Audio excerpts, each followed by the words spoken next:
Χαίρετε κυρίες και κύριοι, καλώς ήρθατε στο Viewpoint σε συνεργασία με το Ελληνικό Ινστιτούτο Στρατηγικών Μελετών.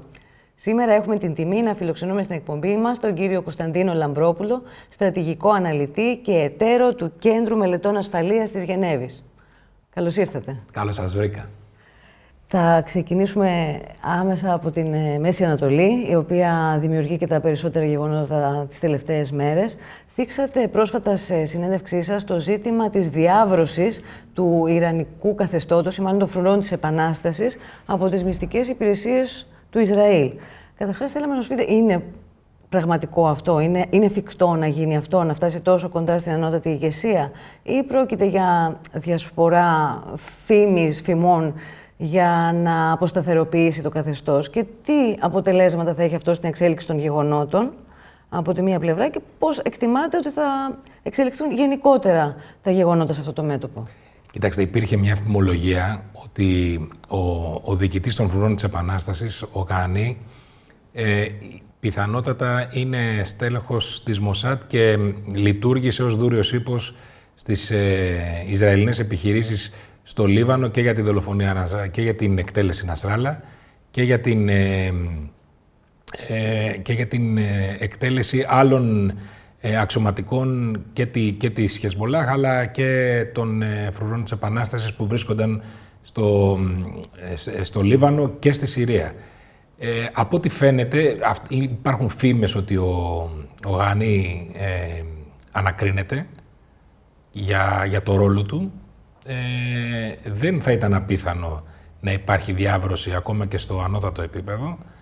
Όπως καταλαβαίνετε όμως, εάν υπάρχει αυτό το ενδεχόμενο, αν δηλαδή αποδειχθεί ότι όντως έτσι συμβαίνει, τότε θα υπάρχει ένα πολύ σοβαρό πλήγμα στην ιεραρχία των φρουρών, στην αλυσίδα διοίκησης των φρουρών της Επανάστασης. Στη Χεσμολάχ είδαμε ότι συμβαίνει αυτό, ότι διαλύθηκε ουσιαστικά η αλυσίδα διοίκησης της συγκεκριμένης οργάνωσης μετά από σωρία επιθέσεων, ενός καταιγισμού επιθέσεων που στόχευαν ακριβώς αυτό, στόχευαν το κέντρο διοίκησης και ελέγχου της Χεσμολάχ. Τι θα σήμαινε για το Ιράν, αν αυτό ήταν πραγματικότητα? Δηλαδή θα μπορούσε να αποσταθεροποιήσει το καθεστώς και να δούμε μια αλλαγή καθεστώτος στο Ιράν? Ο εκπεφρασμένος στόχος του Ισραήλ κατά τις δηλώσεις Νετανιάχου, τις πρόσφατες δηλώσεις Νετανιάχου, είναι η αλλαγή καθεστώτος στο Ιράν. Οπότε είναι πολύ πιθανό να βλέπαμε καταστάσεις αποσταθεροποιητικές στην Τεχεράνη που θα αφορούσαν τον πυρήνα του καθεστώτος. Δεν είναι σίγουρο ότι είναι εφικτό αλλά ότι υπάρχει ο στόχος και είναι εκπεφρασμένος, είναι ξεκάθαρο. Όσον αφορά την εξέλιξη, γιατί έχουμε σε κάποιο βαθμό ξεχάσει και τη Γάζα, στην οποία υπάρχει πραγματικά ανθρωπιστικό πρόβλημα, ασχολούμενοι κυρίως με το μέτωπο του Λιβάνου και ενδεχομένως την πρόοδο προς το Ιράν του μετώπου. Πώς θεωρείτε ότι όλο αυτό το σύστημα μπορεί να λυθεί με κάποιο τρόπο, να επέλθει μια αποκλιμάκωση, αν όχι αυτή τη στιγμή μακροπρόθεσμα? Δύσκολη ερώτηση. Κοιτάξτε, αυτή τη στιγμή βρισκόμαστε σε ένα καθεστώς πολέμου εξόντωσης. Το Ισραήλ οπωσδήποτε έχει εκφράσει το στρατηγικό του στόχο που αφορά τη δημιουργία ενός διαδρόμου ασφαλείας, έτσι ώστε να μην υποστεί ξανά μία επίθεση σαν την 7η Οκτωβρίου. Ο κόσμος άλλαξε στη Μέση Ανατολή μετά την 7η Οκτωβρίου. Δεν ξέρω κατά πόσο έχει γίνει αυτό αντιληπτό. Όχι διεθνώς, αλλά τουλάχιστον στην Ελλάδα δεν φαίνεται να έχει γίνει σε μεγάλο βαθμό αντιληπτό πόσο έχει αλλάξει η επίθεση της 7ης Οκτωβρίου, το χάρτη. Αρκεί να πούμε ότι το Ισραήλ κινείται σε περίπου 7 μέτωπα αυτή τη στιγμή. Κινείται στο Λίβανο, στη Συρία, στη Γάζα, στη Δυτική Όχθη, εναντίον των πολιτοφυλακών του Ιράκ, στην Ιεμένη και εναντίον του Ιράν. Είναι 7 μέτωπη η προσπάθεια του Ισραήλ, με αυξομοιώσεις αναφορικά με την ένταση της ισχύως που απαιτείται. Αλλά η αντιπαράθεση αφορά 7 μέτωπα. Οι αμερικανικές εκλογές σε λίγες μέρες επί της ουσίας, πώς επηρεάζουν αυτόν τον πόλεμο? Δηλαδή, τι θεωρείτε ότι θέλει να επιτύχει το Ισραήλ μέχρι τότε και τι θέλει να επιτύχει το Ιράν μέχρι τότε? Κοιτάξτε, εάν οι αμερικανικές εκλογές είναι θριαλίδα παγκόσμιων εξελίξεων, οι συγκεκριμένες. Γιατί υπάρχει ένας, ο πρώην πρόεδρος Τραμπ, ο οποίος έχει ανακοινώσει συγκεκριμένες πολιτικές που αναφορικά με τα διεθνή, που θα αλλάξουν το τοπίο δυνητικά. Δηλαδή, ένας τομέας είναι η Ουκρανία, το ουκρανικό, όπου εκεί θα επιχειρηθεί μια διαδικασία αποκλιμάκωσης και δυνητικής ειρήνευσης. Θα δούμε με ποιο τρόπο και αν αυτό αποτελεί μια εφικτή περίπτωση, γιατί σίγουρα δεν θα είναι τόσο απλό όταν υπάρχουν κατακτημένα εδάφη από τους Ρώσους, ουκρανικά εδάφη από τους Ρώσους. Αλλά απ' την άλλη, για τη Γάζα, ο Τραμπ έχει πει ότι θα στηρίξει το Ισραήλ με όλες τις δυνάμεις. Που σημαίνει ότι είναι πολύ πιθανό να υποστηρίξει και μια σημαντική Ισραηλινή επίθεση εναντίον του Ιρανικού καθεστώτος. Απ' την άλλη, οι Δημοκρατικοί και οι Καμάλα Χάρις προσπαθούν να συγκρατήσουν το Ισραήλ, έχοντας υπόψη και ένα σημαντικό κομμάτι των ψηφοφόρων τους που αντιδρά στην Ισραηλινή επίθεση και στο Λίβανο αλλά και στη Γάζα, και εκεί σίγουρα θα υπάρχει μια διαφοροποίηση. Δηλαδή, το ποιος θα βγει στις αμερικανικές εκλογές είναι δεδομένο ότι θα επηρεάσει μια χώρα με παγκόσμια επιρροή, όπως οι Ηνωμένες Πολιτείες, αναφορικά με δύο ανοιχτά μέτωπα που υπάρχουν αυτή τη στιγμή σε διεθνές επίπεδο. Πριν πάμε στο πώς συνδέονται αυτά τα δύο μέτωπα, θα θέλουμε να σας ρωτήσουμε αν η Ελλάδα και η Κύπρος, από τη γεωγραφική θέση που έχουν και από την θρησκευτική ουδετερότητα σε σχέση με τις αντιμαχόμενες πλευρές, Ισραήλ, Ιράν και τους υπόλοιπους και τους Σουνίτες της Μέσης Ανατολής, θα μπορούσαν ρεαλιστικά να παίξουν κάποιον διαμεσολαβητικό ρόλο, αν όχι σε αυτό το στάδιο, σε κάποιο επόμενο στάδιο που απαιτείται η αποκλιμάκωση? Θα μας συνέφερε κάτι τέτοιο, θα συνέφερε την ευρύτερη περιοχή μας κάτι τέτοιο? Και είναι ρεαλιστικό κάτι τέτοιο? Ξεκάθαρα. Όχι απλά θα μας συνέφερε, αλλά είναι και υποχρέωσή μας να υπερασπιστούμε το καθεστώς των χριστιανών της περιοχής. Υπάρχει μέσω και της θρησκευτικής προσέγγισης και διπλωματίας. Μην ξεχνάμε τα Πατριαρχία Αλεξανδρίας, Ιεροσολύμων. Έχουμε σημαντικά ερίσματα στην περιοχή και θα έπρεπε η χώρα μας να πρωτοστατήσει αναφορικά με το μελλοντικό καθεστώς στην περιοχή. Βέβαια, είναι πρόημο αυτή τη στιγμή, αλλά σίγουρα οι συζητήσεις θα πρέπει να γίνουν. Να μην γίνουμε μέρος όμως ενός προβλήματος, δηλαδή χρειάζεται χειρισμούς πολύ λεπτούς, ώστε να μην καταστούμε μέρος ενός σημαντικού προβλήματος, αλλά ταυτόχρονα να υπερασπίσουμε συμφέροντά μας στην περιοχή. Δηλαδή, έχουμε συμφέροντα στην περιοχή. Δεν είμαστε μια χώρα που μπορεί να μένει στο περιθώριο των εξελίξεων, γιατί αυτές τις εξελίξεις θα τις βρούμε μπροστά μας. Δηλαδή, δυνητικά αρνητικές εξελίξεις θα τις βρούμε, θα τις αντιμετωπίσουμε είτε το θέλουμε είτε όχι. Οπότε πρέπει να είμαστε πανέτοιμοι, όχι μόνο στη διαχείριση προβλημάτων, αλλά να ασκήσουμε μια επιρροή. Έχουμε μια χώρα σύμμαχο που είναι το Ισραήλ. Έχουμε ένα καλό αντίκτυπο στις αραβικές χώρες και στη Σαουδική Αραβία και στα Εμιράτα και στην Αίγυπτο. Έχουμε μια έξωθεν καλή μαρτυρία. Έχουμε ένα πολιτισμικό απόθεμα και μια δυνητικά ερίσματα στο κομμάτι της ήπιας ισχύως που είναι ανεκμετάλλευτα, και εκεί μπορούμε να κάνουμε πολλά πράγματα. Υπάρχει μια νοοτροπία στο ελληνικό πολιτικό σύστημα ότι δεν πρέπει να μπλέκεται, γιατί μπορεί να καταστεί μέρος του προβλήματος. Γι' αυτό και χρειάζεται αρκετά επιδέξιους χειρισμούς. Πάμε τώρα στο ευρύτερο παιχνίδι. Θα μπορούσατε να μας περιγράψετε με απλά λόγια ποιο είναι αυτό το ενεργειακό παιχνίδι και το παιχνίδι ελέγχου των διαδρόμων που ενώνει τα δύο πολεμικά μέτωπα στη γειτονιά μας? Πώς λειτουργεί επί της ουσίας ώστε να βλέπουμε αυτά τα πολεμικά αποτελέσματα και στα βόρεια, στο Ρωσο-Ουκρανικό, και στα νότια, στη Μέση Ανατολή? Θα ξεκινήσω με τα νότια. Υπάρχει ο λεγόμενος ενεργειακός διάδρομος, ο IMEC, που ξεκινάει από την Ινδία.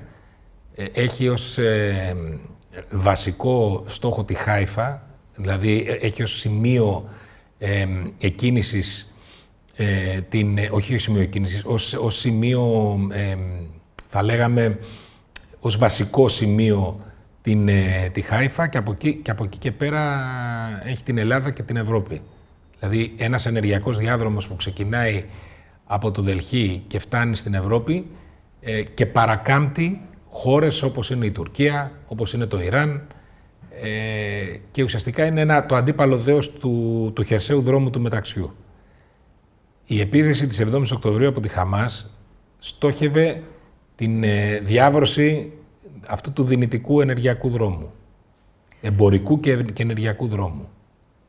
Θα μπορούσαμε να πούμε ότι είναι μία πάλι και αυτή μεταξύ των χερσαίων και των ναυτικών δυνάμεων, εφόσον και πρακτικά, γεωγραφικά, ο δρόμος του μεταξιού περνάει υπηρετικά. Στην Ουκρανία, αντιστοίχως, υπάρχει ο χερσαίος δρόμος του μεταξιού στο κομμάτι που συνδέει την Κίνα, το Ιράν, τη Ρωσία και υπάρχει και ο μεσαίος διάδρομος ο τουρκικός που ενώνει τον κινέζικο δρόμο του μεταξιού. Ενώνεται μάλλον με τον κινέζικο δρόμο του μεταξιού. Αυτό είναι το σχήμα και εκεί είναι ξεκάθαρο ότι το Ιράν παίζει καθοριστικό ρόλο. Ο Ιρανικός διάδρομος δηλαδή, αυτό που δημιουργεί ένα πολύπλευρο ζήτημα και για τον χερσαίο δρόμο της Κίνας, γι' αυτό στηρίζει και το κινέζικο καθεστώς στο Ιράν, και για το δρόμο τον εμπορικό της Ινδίας προς το Ισραήλ και από εκεί και πέρα στην Ευρώπη. Δηλαδή είναι δύο ανταγωνιστικοί διάδρομοι στο οποίο παίζεται το παιχνίδι ισχύως, ανακατανομής ισχύως στον 21ο αιώνα αυτή τη στιγμή. Και το ενεργειακό ζήτημα πώς εμπλέκεται με όλα αυτά? Το ενεργειακό ζήτημα αφορά ξεκάθαρα τους διαδρόμους, τους ενεργειακούς διαδρόμους, την παράκαμψη των στενών του Ορμούζ. Εκεί είναι το μεγάλο ζήτημα για τη Δύση και την ανατροφοδότηση της Ευρώπης με φθηνή ενέργεια αναφορικά με τη δυσμενή κατάσταση που έχει δημιουργηθεί μετά τον πόλεμο, μετά την εισβολή της Ρωσίας στην Ουκρανία. Οπωσδήποτε, και σε αυτό εντάσσονται και μικρότερα σχέδια. Εντάσσονται τα σχέδια των τριών θαλασσών, εντάσσονται τα σχέδια που αφορούν τον EastMed, εντάσσονται δηλαδή, είναι ευρύτερα, στο ευρύτερο παιχνίδι εντάσσονται αυτά τα σχέδια τα οποία προσπαθούν συγκεκριμένες χώρες αναθωρητικές, όπως είναι η Ρωσία, η Κίνα, το Ιράν και η Τουρκία, να τα ανατρέψουν.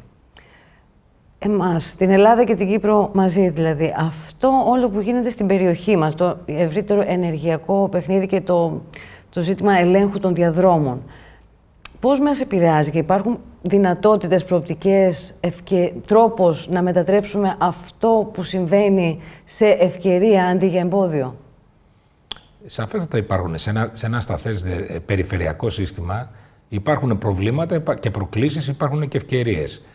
Οι ευκαιρίες που παρουσιάζονται είναι οι εξής. Υπάρχει η τριμερή συνεργασία στρατηγική συνεργασία μεταξύ Ελλάδας, Κύπρου, Ισραήλ. Υπάρχει το καλώδιο διασύνδεσης των τριών που ενώνει τις τρεις χώρες. Υπάρχει η συνεργασία μεταξύ Ελλάδας, Κύπρου, Αιγύπτου και οι δύο συνεργασίες αυτές δημιουργούν ένα πλαίσιο ενεργειακής ασφάλειας στη Μεσόγειο, το οποίο αντιμάχεται μια συγκεκριμένη χώρα, η Τουρκία, η οποία βλέπει τον εαυτό της ως περιφερειακή δύναμη και ότι βγαίνει εκτός σχεδιασμών. Υπάρχει στα Σπάργανα μια αρχιτεκτονική ασφαλείας εκπορευόμενη από τις Ηνωμένες Πολιτείες, από κέντρα των Ηνωμένων Πολιτειών για την περιοχή, που διασυνδέεται και με τον IMEC, με τον δρόμο της Ινδίας, η οποία αρχιτεκτονική όμως πλήττεται πολύ από τις πολιτικές χωρών όπως η Τουρκία και το Ιράν και η Ρωσία και της Ρωσίας. Και η Κίνα είναι στο παρασκήνιο από όλη αυτή τη διαδικασία, γιατί μην ξεχνάμε ότι έχει επενδύσει δισεκατομμύρια δολάρια σε υποδομές στο Ιράν, έχει στηρίξει οικονομικά το καθεστώς και το βραβείο, θα λέγαμε, είναι ο περιφερειακός έλεγχος της Αφρικής. Όλα αυτά γίνονται γιατί εκτός από τον έλεγχο της Ευρασίας, ένα βασικό στοιχείο είναι ο στρατηγικός έλεγχος της Αφρικανικής Υπήρου. Μέσω της Ευρασίας η διασύνδεση γίνεται, γιατί αυτό είναι ένα γεωπολιτικό παίγνιο, η διασύνδεση γίνεται για να ελεγχθεί στρατηγικά η Αφρικανική Ήπειρος. Θα μπορούσαμε... Με τα τεράστια αποθέματα μετάλλων, χρυσού, κρίσιμων στοιχείων, τα οποία είναι κατάλληλα για τα μικροτσίπ, για την υψηλή τεχνολογία, είναι υλικά υψηλής τεχνολογίας, τα οποία βρίσκονται σε πολύ μεγάλες ποσότητες στην Αφρικανική Ήπειρο και προσπαθούν οι μεγάλες δυνάμεις του καιρού μας να ελέγξουν όλο αυτό το πεδίο, το οποίο είναι ένα αναδυόμενο πεδίο και ήδη μετά την κρίση της πανδημίας έχει αποκτήσει μια διάσταση, έχουν υπάρξει επιταχυντές όπως η πανδημία και έχει αποκτήσει μια διάσταση στρατηγικής αντιπαράθεσης. Όπως είπατε, οι μεγάλες δυνάμεις της εποχής μας φαίνεται να είναι αυτές που αυτή τη στιγμή καθορίζουν τα γεγονότα που συμβαίνουν σε όλο τον κόσμο. Θα ήταν ρεαλιστικό να πούμε, εφόσον οι πόροι είναι διαθέσιμοι πάνω σε αυτούς τους διαδρόμους και τους εμπορικούς και τους ενεργειακούς, σε κάποιο κοντινό μέλλον, με αυτούς τους επιταχυντές, όπως η πανδημία αλλά και οι πόλεμοι που συμβαίνουν, θα μπορούσαν σταδιακά να αυξηθεί ο έλεγχος τους από τις τοπικές κοινωνίες, από τους πολίτες των χωρών και να μεταβληθεί, ας πούμε, σε πιο ορθολογική η διάθεσή τους. Αυτό θα ήταν ευχής έργων, ξέρετε, αλλά εξαρτάται για ποια κράτη μιλάμε. Είπατε για τοπικές κοινωνίες, λόγω χάρη στα αφρικανικά κράτη. Τα αφρικανικά κράτη είναι ιδιαίτερα ευάλωτα. Είναι αυτό που ονομάζουμε fragile state, δηλαδή ευάλωτο κράτος. Δεν έχουν, μπορεί να έχει υπάρξει η αποαπικιοποίηση εδώ και αρκετά χρόνια, από το 1946 και μετά, αλλά ακόμα αυτά τα κράτη δεν έχουν αποκτήσει τις δομές εκείνες που θα επιτρέψουν την ασφάλεια των κρίσιμων υλικών που αφορούν τη στρατηγική επάρκεια των μεγάλων δυνάμεων. Οπότε και είναι και πολύ δύσκολο οι μεγάλες δυνάμεις να αφήσουν το πεδίο αυτό ελεύθερο για συγκεκριμένα κράτη να παίξουν έναν αυτόνομο ρόλο. Οπότε καταλαβαίνετε ότι επειδή στον 21ο αιώνα μεσαίες δυνάμεις αποκτούν όλο ένα και περισσότερο βαθμό αυτονομίας στο διεθνές σύστημα, είναι σίγουρο ότι η διαμάχη αυτή και η στρατηγική αντιπαράθεση για τον λεγόμενο Παγκόσμιο Νότο θα λάβει στοιχεία και ήδη λαμβάνει στοιχεία παγκόσμιας αντιπαράθεσης. Πάμε τώρα στα πιο κοντινά μας, τα ελληνοτουρκικά. Διαβάσαμε στην Καθημερινή πρόσφατα ένα άρθρο με τίτλο «Τουρκία να συζητήσουμε κυριαρχία και αποστρατιωτικοποίηση νησιών. Αν δεν βρεθεί λύση, όλες οι διαφορές στη διεθνή δικαιοδοσία ως πακέτο», λένε τουρκικές διπλωματικές πηγές. Τι σημαίνει αυτό? Σημαίνει ότι η Τουρκία δεν έχει υποχωρήσει ούτε κατά ελάχιστο από τις πάγιες παράνομες διεκδικήσεις της και θα έλεγα ότι είναι και μια απάντηση σε όποιους θεωρούν ότι υπάρχει ένα παράθυρο ευκαιρίας για μια λύση μόνο στο ζήτημα της υφαλοκρηπίδας και της ΑΟΣ σε διεθνή δικαιοδοσία. Εδώ αποδεικνύεται ξεκάθαρα ότι η Τουρκία δεν έχει κανένα σκοπό, έστω και σε ένα ενδεχόμενο παραπομπή στο Διεθνές Δικαστήριο, καταφυγής μάλλον στο Διεθνές Δικαστήριο, να εξαλείψει το συνολικό πακέτο των διεκδικήσεων της. Ούτε θα έλεγα ότι δημιουργεί μια συνθήκη πολύ δύσκολη για την ελληνική πλευρά, γιατί μετά τη διακήρυξη των Αθηνών έχει ήδη εμπλακεί σε συνομιλίες για την διευθέτηση, για τη δυνητική διευθέτηση αυτού του ζητήματος της υφαλοκρηπίδας και της ΑΟΣ όπως έχει διαμηνήσει, αλλά η Τουρκία πλέον βάζει στο κάδρο όλες τις διεκδικήσεις σε ένα ενδεχόμενο συνυποσχετικό. Οπότε η διαδικασία τορπιλίζεται εκ νέου. Το ερώτημα των ημερών βέβαια είναι σε ποιο διεθνές δικαστήριο θα πρέπει να καταφύγει ποια πλευρά και με ποιες προϋποθέσεις. Αυτό είναι ένα πολύ σοβαρό ερώτημα. Η αλήθεια είναι ότι η Τουρκία έχει μια στάση που ονομάζεται persistent objector. Δηλαδή είναι ο επίμονος αμφισβητείας και ουσιαστικά δεν επιθυμεί, και το έχει αποδείξει διαχρονικά αυτό, ότι δεν επιθυμεί την προσφυγή σε ένα διεθνές δικαιοδοτικό όργανο. Θεωρεί, εκτός εάν περιληφθούν σε συνυποσχετικό όλες οι διεκδικήσεις της. Απ' την άλλη, εμείς θεωρούμε ως κατάλληλο το Διεθνές Δικαστήριο της Χάγης, βέβαια όχι για θέματα εθνικής κυριαρχίας, μόνο για το ζήτημα της υφαλοκρηπίδας και της ΑΟΣ. Είναι λοιπόν δύο εκ διαμέτρου αντίθετες οι προσεγγίσεις Ελλάδας-Τουρκίας.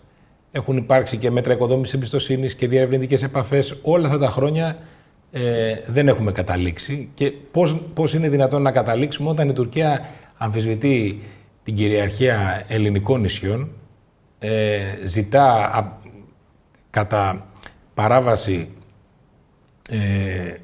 του διεθνούς δικαίου αποστρατικοποίηση νήσων μέσω μιας διεθνούς συνθήκης στην οποία η ίδια δεν είναι συμβαλόμενο μέρος. Οπότε καταλαβαίνει κανείς ότι το πλαίσιο αυτών των διεκδικήσεων, το οποίο οφείλω να σας πω ότι έχει αναβαθμιστεί τα τελευταία χρόνια, δηλαδή η Τουρκία την αποστρατικοποίηση των νησιών την θεωρούσε ήδη από τη δεκαετία του 90 ως ένα στοιχείο διεκδίκησης, αλλά ποτέ δεν το έβαζε σε ένα τέτοιο επίπεδο όπως το έβαλε από το 20 και μετά.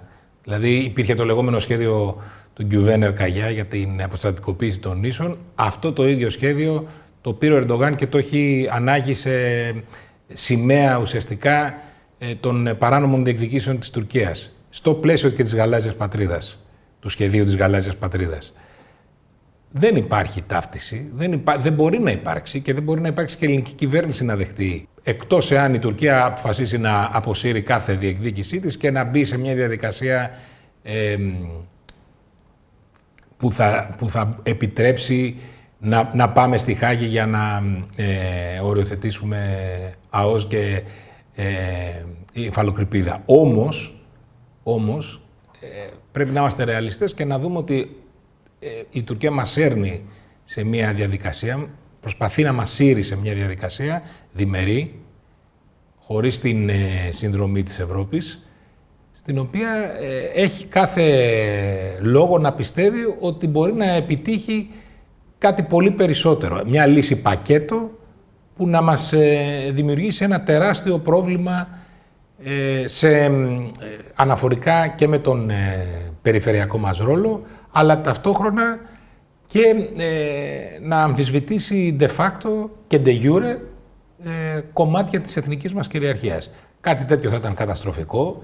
Καμία ελληνική κυβέρνηση δεν έχει, πιστεύω δεν πρέπει να έχει και πρόθεση, αλλά δεν έχει και καμία δικαιοδοσία να πραγματοποιήσει κάτι τέτοιο. Οπότε η συζήτηση είναι εξορισμού αδόκιμη, έολη θα σας έλεγα. Δηλαδή το να διαλέξουμε δικαστήριο όταν η Τουρκία μπαίνει σε μια διαδικασία παράνομων διεκδικήσεων που αφορούν κομμάτια της εθνικής κυριαρχίας της χώρας, δεν νομίζω ότι υπάρχει λόγος συζήτησης. Η συζήτηση γίνεται απλά για να διατηρείται ένα κλίμα υποτίθεται ήπιο, να διατηρείται μια κατάσταση με την Τουρκία όπου η επιθετικότητά της να κατευνάζεται και ένα γαϊτανάκι διαρκών δηλώσεων περί παραθύρου ευκαιρίας που αλλιώς το εννοεί η Ελλάδα και αλλιώς το εννοεί η τουρκική πλευρά. Η τουρκική πλευρά, και το βλέπουμε και από τις κινήσεις Ερντογάν και Φιντάν διεθνώς, κινείται σε πολλά μέτωπα. Κινείται και στους BRICS Plus πλέον, κινείται στη Μέση Ανατολή, ρητορικά, αλλά και στις δύο πλευρές συμμετέχοντας, κινείται στην Ασία, κινείται και στην Αφρική. Και εσωτερικά, το έχετε θίξει και εσείς πολλές φορές, βλέπουμε αυτή την διαμάχη ερντογανικών και μαλιστών. Όλο αυτό που συμβαίνει με την Τουρκία, με τις κινήσεις μέσα και έξω, εντός και εκτός της χώρας, πού οδηγεί τη χώρα και τι συνέπειες θα έχει σε εμάς αυτό, στο οποίο οδηγείται η Τουρκία? Κοιτάξτε, αναφορικά με το BRICS Plus, από ό,τι φαίνεται το αίτημα της Τουρκίας δεν θα γίνει αποδεκτό. Και αυτό θα είναι μια ήττα για το καθεστώς Ερντογάν, που δεν έχει ακουστεί πολύ το τελευταίο διάστημα το τι ακριβώς συμβαίνει με το αίτημα της Τουρκίας. Από ό,τι φαίνεται όμως δεν είναι στα σχέδια των BRICS, της Ρωσίας και της Κίνας να εντάξει την Τουρκία μια χώρα του ΝΑΤΟ στον πυρήνα των BRICS. Τώρα, αναφορικά με το εσωτερικό μέτωπο της Τουρκίας, είναι μια χώρα αναθεωρητική και επιθετική. Και αυτό γιατί έχει μια λογική ότι επέκτασης, θεωρεί ότι έχει αδικηθεί, έχει ένα μεταυτοκρατορικό όραμα και σύνδρομο, στο οποίο θεωρεί ότι αδικήθηκε τον 20ο αιώνα, ότι τις κόψανε ζωτικά της κομμάτια, και αυτά τα ζωτικά της κομμάτια αναφέρονται κυρίως στη Μεσόγειο και στο Αιγαίο. Αυτά τα ζωτικά της κομμάτια, λοιπόν, η Τουρκία επιθυμεί τρόπον όχι απλά να τα πάρει πίσω, αλλά να ασκήσει στρατηγική επιρροή αυτά είναι τα λεγόμενα σύνορα της καρδιάς του Ερντογάν, να ασκήσει στρατηγική επιρροή σε ένα γεωγραφικό χώρο που εκτείνεται από τα Βαλκάνια και φτάνει ως τη Βαγδάτη. Για να μην πούμε ότι, για να μην το θεωρήσουμε ότι θέλει να φτάσει μέχρι από τους Τατάρους της Κριμαίας μέχρι τους Ουιγούρους στην Κίνα, γιατί αυτό ειδικά το τελευταίο κομμάτι το είχε εγκαταλείψει, πρόσκαιρα τουλάχιστον. Το επαναλαμβάνω, πρόσκαιρα το είχε εγκαταλείψει, για λόγους ελιγμού και τακτικής. Οι σχέσεις της με την Κίνα είναι πολύ καλές και έτσι επιθυμεί η Τουρκία να παραμείνουν. Όσο υπάρχει αυτή η μεγάλη διχογνωμία με τις ΗΠΑ, ευελπιστεί σε μια αλλαγή καθεστώτος για να μπορέσει να πάρει όσα περισσότερα μπορεί από μια διακυβέρνηση Τραμπ. Θέλει να παίξει το ρόλο ενός αυτόνομου πόλου, γεωπολιτικού πόλου, που θα είναι ο ηγέτη, η προστάτηδα των απανταχού μουσουλμάνων Σουνιτών και όχι μόνο, αλλά και του τουρκικού κόσμου. Δηλαδή παντουρκιστικά και πανισλαμικά οράματα, και έχοντας αυτό το μεταυτοκρατορικό σύνδρομο, όμως το εσωτερικό της είναι το διαπλάθει με τέτοιο τρόπο η τουρκική ελίτ, που δίνει πολύ μεγάλη έμφαση στο μιλιταρισμό. Σε έναν ιδιότυπο μιλιταρισμό, ο οποίος έχει τεχνοκρατικά και τεχνολογικά χαρακτηριστικά.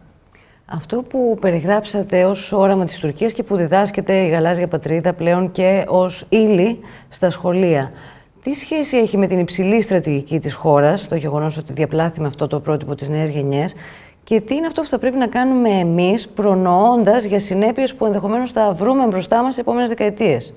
Κοιτάξτε, αυτό που κάνει η Τουρκία είναι να φτιάχνει μια νέα επιθετική γενιά που θα θεωρεί τις παράνομες διεκδικήσεις της απολύτως εφικτές και νόμιμες και θα είναι διατεθειμένη να θυσιαστεί, όπως έχει πει ο Ερντογάν, να γίνει θυσία στο να επιτευχθεί ο στρατηγικός στόχος της χώρας. Αυτό είναι κάτι που μας αφορά άμεσα, γιατί είμαστε ο αποδέκτης αυτών των επιθετικών ενεργειών και αυτής της επιθετικής γενιάς, της εκολαπτώμενης επιθετικής γενιάς τα επόμενα χρόνια.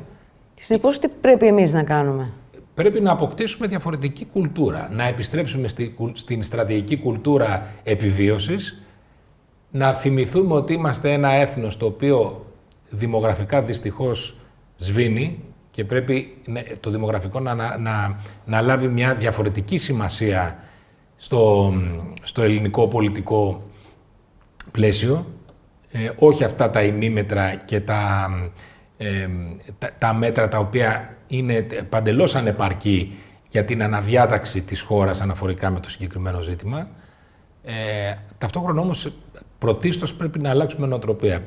Η χώρα πρέπει να εξοπλιστεί καταλήλως, ώστε να είναι έτοιμη να αποκρούσει οποιαδήποτε απειλή από την Τουρκία, γιατί είναι σαφές ποια χώρα μας απειλεί, και από άλλες προκλήσεις που ενδεχομένως θα υπάρξουν στο μέλλον, δηλαδή συνδυαστικές προκλήσεις, υβριδικού τύπου απειλές, αλλά όταν έχεις να αντιμετωπίσεις μια γενιά που γαλουχείται με τα νησιά του Αιγαίου ως δικά της και ότι αναφέρεται το δικαίωμά της να τα πάρει πίσω, καταλαβαίνετε, γιατί αυτό είναι το όραμα της γαλάζιας πατρίδας. Ένα κομμάτι αυτού είναι ο εθνικός όρκος. Το έβαλε ο Ερντογάν, το βάζει στα σχολεία και αναφέρεται πλέον ρητός και κατηγορηματικός στον εθνικό όρκο. Χώρια τη γαλάζια πατρίδα, έτσι. Δηλαδή, είναι ένα μεταυτοκρατορικό όραμα το οποίο αφορά ανασύσταση τρόπον τεινά μιας παγκόσμιας Τουρκίας. Και αυτή, ξέρετε, είναι μια ορίμανση ενός πρώτερου σχεδίου του λεγόμενου Μπουγιούκ Τουρκιγέ, της Μεγάλης Τουρκίας, το οποίο έχει ξεκινήσει από το πέρας του Δευτέρου Παγκοσμίου Πολέμου. Δεν είναι ένας κεραυνός εν ευθεία, ούτε μια τυχαία στρατηγική του Ερντογάν για εσωτερική κατανάλωση. Είναι μια υψηλή στρατηγική που αφορά τις επόμενες γενιές. Αντιλαμβάνομαι από αυτό που περιγράφετε ότι πρόκειται για μια μακροπρόθεσμη κοινωνική μηχανική. Ακριβώς. Στην Τουρκία. Αυτό που θα ήθελα να σας ρωτήσω με αφορμή το τι κάνει εντός της Τουρκίας. Να ρωτήσω, έχοντας και εσείς μελετήσει το δημόσιο λόγο και ειδικά τα ελληνικά μέσα κοινωνικής δικτύωσης, υπάρχει χειραγώγηση στην Ελλάδα από πλευράς Τουρκίας ή άλλων συμμάχων της για προπαγάνδα εντός της Ελλάδος? Πώς το εντοπίζουμε, πώς το διαχειριζόμαστε? Υπάρχουν σίγουρα λογαριασμοί στα social media τα οποία παίζουν ένα ρόλο προπαγάνδας και δυνητικά θα σας έλεγα και πέμπτης φάλαγγας. Δηλαδή διαχέουν πληροφορίες στο ελληνικό κοινό, στην ελληνική κοινή γνώμη, που είτε είναι ψευδείς, είτε είναι διαστρεβλωμένες, είτε παρουσιάζουν ένα αφήγημα το οποίο βολεύει την τουρκική πλευρά και δημιουργούν και σε ένα κομμάτι τουλάχιστον της κοινής γνώμης, δημιουργούν και μια σύγχυση με τα εθνικά δίκαια και με τα δίκαια της Τουρκίας, τα υποτιθέμενα δίκαια της Τουρκίας. Μιλούν λόγου χάρη και δυστυχώς υπάρχουν και πολλές περιπτώσεις πολιτικών που πέφτουν σε αυτή την παγίδα. Και βλέπουμε επίσημες δηλώσεις να μιλούν για την Ανατολία και για τις ακτές, τη Μικρασιατική ακτή και πόσο εγκύτερα είναι τα νησιά στη Μικρασιατική ακτή, τα δικαιώματα της Τουρκίας. Όλη αυτή η συζήτηση δημιουργεί μία στρεβλή εικόνα σε μέρος της κοινής γνώμης, όχι ευελπιστώ τουλάχιστον, όχι στη συντριπτική πλειοψηφία, αλλά σε μέρος της κοινής γνώμης, το οποίο μέρος της κοινής γνώμης, ξέρετε, είναι πολύ θορυβώδες. Δηλαδή δημιουργεί αυτό που ονομάζεται ένας κρίσιμος αντίκτυπος στο δημόσιο λόγο, στο δημόσιο διάλογο και έχει δυσανάλογη επιρροή. Μπορεί να είναι μικρός, μπορεί να είναι μικρό το κομμάτι της κοινής γνώμης που ενστερνίζεται τέτοιου είδους απόψεις ή τις προωθεί άθελά του, αλλά έχει δυσανάλογο αντίκτυπο στο δημόσιο διάλογο.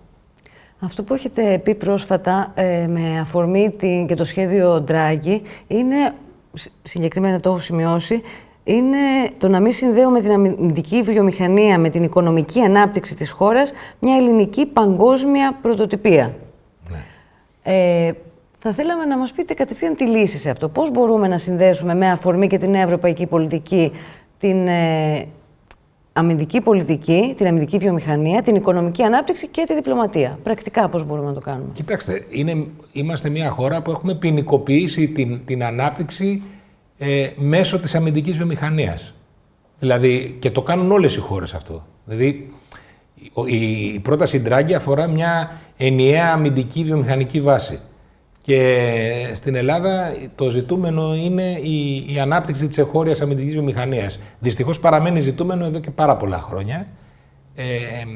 Θα έλεγα ότι υπάρχει ο ιδιωτικός τομέας πρωτοπορία, αλλά είναι πολύ μικρός σε σχέση με αυτό που θα μπορούσε να υπάρξει. Χρειάζονται κίνητρα, χρειάζεται μια διασύνδεση μεταξύ της αμυντικής βιομηχανίας και του Υπουργείου Ανάπτυξης με συγκεκριμένα μέτρα. Χρειάζεται βασικά όμως μια αλλαγή νοοτροπίας, να μην ποινικοποιούμε το αμυντικό προϊόν. Να μην το ποινικοποιούμε ότι είναι ένα είδος μιλιταρισμού, ότι προωθεί το μιλιταρισμό και τον εθνικισμό στη χώρα. Αυτές είναι στρεβλώσεις του μεταπολιτευτικού συστήματος που δεν συνάδουν και με την ευρωπαϊκή υφή, δηλαδή την ευρωπαϊκή διάσταση που έχει η αμυντική βιομηχανία και την ανάπτυξη που έχει και που θα έχει στο προσεχές μέλλον η αμυντική βιομηχανία στις χώρες της Ευρώπης, όχι μόνο στις προηγμένες, αλλά και στη δεύτερη ταχύτητα στις χώρες της Ανατολικής Ευρώπης. Ήδη αυτή τη στιγμή μια σειρά από χώρες όπως είναι η Τσεχία, η Πολωνία, η Ρουμανία και η Βουλγαρία ακόμα αναπτύσσουν αμυντική βιομηχανία και δομές, κρίσιμες υποδομές που μπορούν να προωθήσουν τη εγχώρια αμυντικά προϊόντα. Εμείς δεν είναι δυνατόν να είμαστε ουραγός σε αυτό το πλαίσιο. Αυτό το ερώτημα απευθύνεται σε εσάς με την ιδιότητα του ιστορικού. Έχει σχέση η υψηλή στρατηγική της χώρας με την διδασκαλία της ιστορίας, το εκπαιδευτικό σύστημα και την αξιοποίηση της ήπιας ισχύως στην περίπτωση της Ελλάδος? Κοιτάξτε...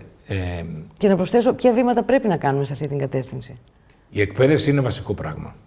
Η παιδεία είναι βασικό πράγμα που αφορά την γαλούχηση και της κοινής γνώμης, αλλά και κατ' επέκταση και των ελίτ και του πολιτικού συστήματος, στο να εκπονηθεί μια υψηλή στρατηγική που να ανταποκρίνεται στις απαιτήσεις της χώρας. Τα 50 χρόνια της μεταπολίτευσης έχουν δημιουργήσει μια υψηλή στρατηγική μιας χώρας η οποία κινείται, θα λέγαμε, μεταξύ Λουξεμβούργου, Δανίας και ουσιαστικά δεν έχει, για να μην το αδικήσω, έχει περάσει διάφορες φάσεις αυτή η υψηλή στρατηγική της χώρας, αλλά σίγουρα δεν αφορά μια χώρα που πρωταγωνιστεί σε περιφερειακό επίπεδο. Αφορά μια χώρα που απλά λειτουργεί ως ένα συμπλήρωμα ευρωπαϊκών πολιτικών και που μπορεί να ανήκει θεωρητικά στον πυρήνα της Ευρωπαϊκής Ένωσης, πρακτικά όμως υστερεί ξεκάθαρα και σε πολιτική πρωτοβουλία και σε αμυντικό αντίκτυπο εντός των ευρωπαϊκών χωρών. Δηλαδή είμαστε μια χώρα που έχει μια ξεκάθαρη απειλή στα σύνορά της. Είμαστε μια χώρα που εξοδεύει ένα σημαντικό μέρος του ΑΕΠ για τους εξοπλισμούς και τις αμυντικές δαπάνες και όμως δεν έχει αυτό που ονομάζεται ένα ολοκληρωμένο στρατηγικό προϊόν, δεν έχει ένοπλες δυνάμεις που να μπορούν που να είναι σύγχρονες και να μπορούν να αντιμετωπίσουν τουλάχιστον στο επίπεδο που θα θέλαμε. Γιατί έχουμε τις ένοπλες δυνάμεις που επιθυμεί ένα συγκεκριμένο σύστημα που έχει να κάνει μόνο με αντιμετώπιση απειλής στο χαμηλότερο παρανομαστή. Συνδυάζοντας το προηγούμενο ερώτημα για τη διδασκαλία της ιστορίας και εφόσον διανύουμε τον μήνα που... Αυτό αφορά την εκπαίδευση, ξέρετε. Αυτό δεν αποκτάται το να έχεις το να αντιμετωπίζεις μια απειλή στο χαμηλότερο παρονομαστή. Έχει να κάνει με την κουλτούρα που αποκτάται μέσω της εκπαίδευσης. Δηλαδή, πολλοί μπορεί να κατηγορήσουν και τις ένοπλες δυνάμεις γιατί δεν ανταποκρίνονται καλύτερα. Θέλω να πω ότι ανταποκρίνονται όσο το δυνατόν καλύτερα δύνανται. Με βάση και την υφιστάμενη κουλτούρα και το γεγονός ότι δεν λαμβάνουν τα μέσα με τα οποία μπορούν να ανταποκριθούν σε ένα πολυδιάστατο ρόλο. Δηλαδή εκλείπει, αυτό είναι το μεγάλο πρόβλημα της χώρας, ότι δεν σκέφτεται, δεν παράγει στρατηγική μιας περιφερειακής δύναμης, μιας χώρας που μπορεί να παίξει έναν σημαντικό ρόλο σε περιφερειακό επίπεδο. Με ποιον τρόπο θα μπορούσε να παράξει στρατηγική σε αυτό το επίπεδο? Με ποιον τρόπο θα μπορούσαμε να αξιοποιήσουμε όλο το απόθεμα, το ιστορικό, την έννοια του ηρωισμού ενδεχομένως, που γιορτάζουμε κιόλας τον Οκτώβριο, τη γεωγραφία μας, οτιδήποτε μπορεί να αξιοποιηθεί ως ισχυρό χαρτί, πρακτικά, για να μεταβούμε σε έναν τέτοιο περιφερειακό ρόλο που περιγράφεται? Τώρα περιγράψατε ένα στοιχείο άειλο, όπως είναι το ηρωικό στοιχείο, το ηρωικό πρότυπο. Η χώρα χρειάζεται και το άειλο στοιχείο να το ενσωματώσει σε ένα ορθολογικό πλάνο, σε ένα σχεδιασμό βάσει μιας συγκεκριμένης μεθοδολογίας και πρακτικής. Αυτό απουσιάζει. Απουσιάζει οργανωσιακή κουλτούρα που θα αφορά την υπεροχή σε διάφορα πεδία. υπάρχει μια στασιμότητα η οποία έχει να κάνει με το γεγονός ότι λειτουργούμε ανακλαστικά στις πλήστες των περιπτώσεων, όχι προληπτικά, δεν έχουμε μια κουλτούρα που να απαντά σε προκλήσεις του τώρα και του μέλλοντος, δηλαδή αυτό το λεγόμενο foresight, το οποίο θα έπρεπε να υπάρχει, θα έπρεπε να είμαστε πρωτοπόροι στο συγκεκριμένο, γιατί είμαστε μια χώρα που και αντιμετωπίζει απειλές, αλλά και που θέλοντας και μη και ιστορικά έχουμε διαδραματίσει έναν πολύ σημαντικό ρόλο στα περιφερειακά και παγκόσμια δρόμενα. Αντιθέτως, επιλέγουμε να αυτοπεριοριστούμε σε μια λογική μιας χώρας συμπληρωματικής. Όταν έχεις μια τέτοια αντίληψη που διαπερνά κάθετα το σύστημα και τον μηχανισμό εθνικής ασφάλειας, θα σας έλεγα, δυστυχώς δεν μπορείς να περιμένεις κάτι καλύτερο. Και στο κομμάτι της παιδείας και της εκπαίδευσης γενικότερα, εκεί υπάρχουν στρεβλώσεις που έχουν να κάνουν με στερεότυπα περασμένων δεκαετιών, τα οποία δεν έχουν ξεπεραστεί και δυστυχώς χρειάζεται μια επανεκκίνηση.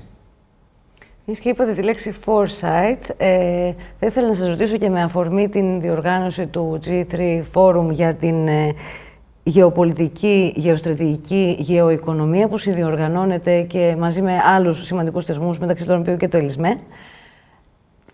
Αφορά όλο τον κόσμο αυτού του είδους η διοργάνωση ή τέτοιου είδους διοργανώσεις, η γεωστρατηγική, αυτά τα ζητήματα θα έπρεπε να αφορούν όλο τον κόσμο ή απευθύνονται σε ένα πολύ εξειδικευμένο κοινό, το οποίο λαμβάνει αποφάσεις και για τους υπολείπους? Κοιτάξτε, υπάρχουν κλειστού τύπου και ανοιχτού τύπου εκδηλώσεις. Η συγκεκριμένη εκδήλωση ως επιτοπλίστων έχει στρογγυλά τραπέζια κλειστού τύπου, γιατί με Chatham House Rules είναι μια διαδικασία στην οποία διάφοροι εταίροι μπορούν να ανταλλάξουν απόψεις, να κάνουν εισηγήσεις σε πράγματα φλέγοντα, εξειδικευμένα κατά πολύ. Οπότε απαιτείται ένα εξειδικευμένο κοινό, να έχει δηλαδή μία γνώση. Αλλά υπάρχουν και εκδηλώσεις ανοιχτού τύπου, εκεί απευθυνόμαστε στο ευρύ κοινό. Δηλαδή συνδυάζουμε και τις δύο. Αυτή τη στιγμή στο συνέδριο του Νοεμβρίου οι περισσότερες εκδηλώσεις, τα περισσότερα πάνελς είναι κλειστού τύπου. Θα υπάρχουν και δύο όμως τα οποία θα απευθύνονται στο ευρύ κοινό. Καταλαβαίνετε ότι λόγω της φύσης των ζητημάτων απαιτείται μια διαδικασία στην οποία ο συμμετέχον και ο μιλητής να έχει τη δυνατότητα να εκφράσει πράγματα που δεν λέγονται δημόσια. Οπότε η λογική είναι αρχικά σε θέματα πολύ κρίσιμα και για την ασφάλεια της χώρας και για την εξωτερική πολιτική, για την άμυνα, να μην διαχέονται στο ευρύ κοινό. Αντιθέτως όμως, ζητήματα τα οποία απαιτείται και η συμμετοχή είναι ανοιχτά στον κόσμο και θα έχουμε και σημαντικούς ομιλητές που θα αναφερθούν σε αυτά και μπορεί ο καθένας να έρθει να τα παρακολουθήσει. Είναι αυτό το μίξ, αυτή η μίξη που μας επιτρέπει τουλάχιστον να βάζουμε τα ζητήματα σε μια ορθολογική διάσταση, χρησιμοποιώντας και μεθοδολογικά εργαλεία. Θα θέλαμε να κλείσουμε κάπως αισιόδοξα αυτή τη συζήτηση. Ο κύριος Παλτζόης είχε από το πρώτο επεισόδιο αυτής της εκπομπής εκφράσει ένα όραμα οι Δελφοί να μετατραπούν σε ένα κέντρο ειρήνευσης περιφερειακής. Και συμβολικά και γεωγραφικά θα μπορούσε και πολιτισμικά πάνω απ' όλα, αξιοποιώντας το ρόλο της Ελλάδας. Θα μπορούσε και με ποιες προϋποθέσεις να υλοποιηθεί ένα τέτοιο όραμα πρακτικά? Κοιτάξτε, όντας στη Γενέβη, έχοντας δει τη σημασία της ήπιας ισχύως, της πραγματικής ήπιας ισχύως στο κομμάτι των διεθνών οργανισμών, μιλάμε για μια πόλη και μια χώρα την Ελβετία τη Γενέβη και μια χώρα την Ελβετία που διαθέτει πληθώρα διεθνών οργανισμών, θα σας έλεγα ότι η Ελλάδα θα έπρεπε να έχει. Και μάλιστα η Δελφή είναι και θα ήταν μια πολύ ενδιαφέρουσα και εξαιρετική ευκαιρία στο να ασκηθεί το πλαίσιο της ήπιας ισχύως. Στο πλαίσιο της ήπιας ισχύως, μια πρωτοβουλία που να διατρανώσει ένα ρόλο ειρηνευτικό. Βέβαια, για να γίνει αυτό, χρειάζονται υποδομές. Δεν είναι τόσο απλό. Δηλαδή, χρειάζεται μια αλυσίδα πρωτοβουλειών που να δημιουργήσει ένα πλέγμα, ένα πλαίσιο τέτοιο, στο οποίο η χώρα να καταστεί ένας πυλώνας μέσω του οποίου θα υπάρξουν ειρηνευτικές διαδικασίες, μέσω διασκέψεων, μέσω πολλών πραγμάτων. Όπως το έκανε η Ελβετία, που έχει όμως ως δόγμα, βασικό δόγμα, την ουδετερότητα. Είναι δηλαδή, αφορά και την εξωτερική πολιτική της χώρας, αφορά ένα ρόλο συγκεκριμένο, ευρύτερο, και απαιτεί και την δημιουργία των κατάλληλων δομών. Δεν είναι τόσο απλό το να λέμε ότι οι Δελφοί μπορούν να καταστούν ένα κομμάτι, μια δομή μέσω της οποίας μπορούν χώρες να υποκαταστήσουμε λόγω χάρη την Ελβετία ή άλλες χώρες τέτοιου τύπου. Έτσι. Είναι δύσκολο, όχι ανέφικτο. Εγώ θέλω να είμαι αισιόδοξος, αλλά απαιτεί δουλειά, πάρα πολύ δουλειά. Κύριε Λεπρόπουλε, ευχαριστούμε πάρα πολύ για την παρουσία σας στην εκπομπή μας. Και εγώ σας ευχαριστώ. Κυρίες και κύριοι, ευχαριστούμε και εσάς για τον χρόνο και την προσοχή σας. Εάν θέλετε να στηρίξετε το ΕΛΙΣΜΕ, μπορείτε να το κάνετε με τη συνδρομή σας. Οδηγίες γι' αυτό θα βρείτε στην περιγραφή του βίντεο και στην ιστοσελίδα του Ινστιτούτου.